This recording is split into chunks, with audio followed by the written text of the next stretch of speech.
Саламатсыздарбы урматтуу ата-энелер жана окуучулар. Кыргыз тили сабагын баштайбыз. Бүгүнкү сабакты Гарвард билим берүү тарбиялоо комплексинин 1-класс окуучулары үчүн кыргыз тили мугалими мен Суюнова Аида Абдыкарууна өтө бермекчимин. Анда эмесе балдар, китеп дептерибизди даярдап, бүгүнкү видео сабагыбызды кунт коюп көрөбүз. Балдар, силерге суроо. Bir жылда канча мезгил бар? Азаматсыңар. Bir жылда 4 mezgil var. Alar jaz, jay, көз, кыш mezgilleri.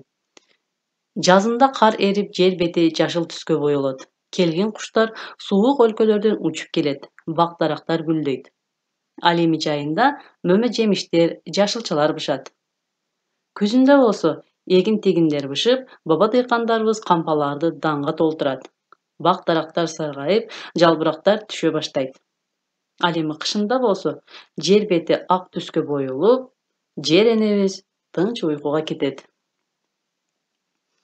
Мына балдар, биз жыл мезгилдерин мүнөздөп алдык. Бүгүн биз силер менен өтө турган темабыз жай мезгили. Анда эмесе балдар, окуу китебибиздин 65-бетинде берилген темабыздын астындагы биринчи көнүгүүнү көркөм окуп чыгабыз. Birinci könüğüde bizge tekst verilgen. Jay. Жакында жай келет. Күн ысык болот. Жашылча жемиштер бышат. Биз каникулга чыгабыз, эс алабыз. Жай айлары июнь, июль, август.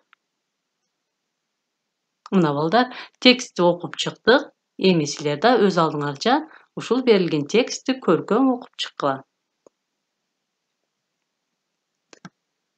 Ал эми экинчи көнүгүдө болсо сүйлөмдөрдү толуктагыла деген.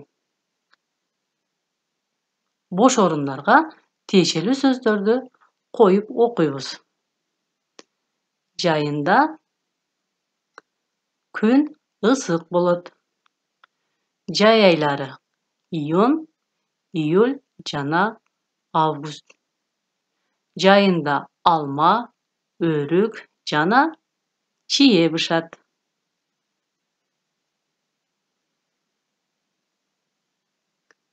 Көнүгүн аткардыңарбы балдар? Азаматсыңар. Эми балдар, кыргыз тилинин иш дептеринин 39-бетин ачып, биринчи көнүгүнү көчүрүп жазабыз. Жакында жай келет. Күн ысык болот. Ушул сүйлөмдөрдү бош орундарга көчүрүп жазгыла.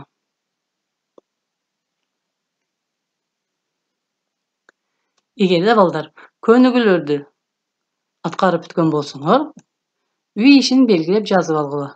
Үй иши экинчи көнүгүү.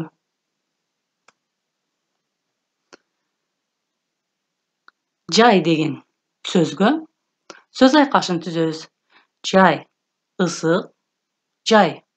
Каникулга тарайбыз.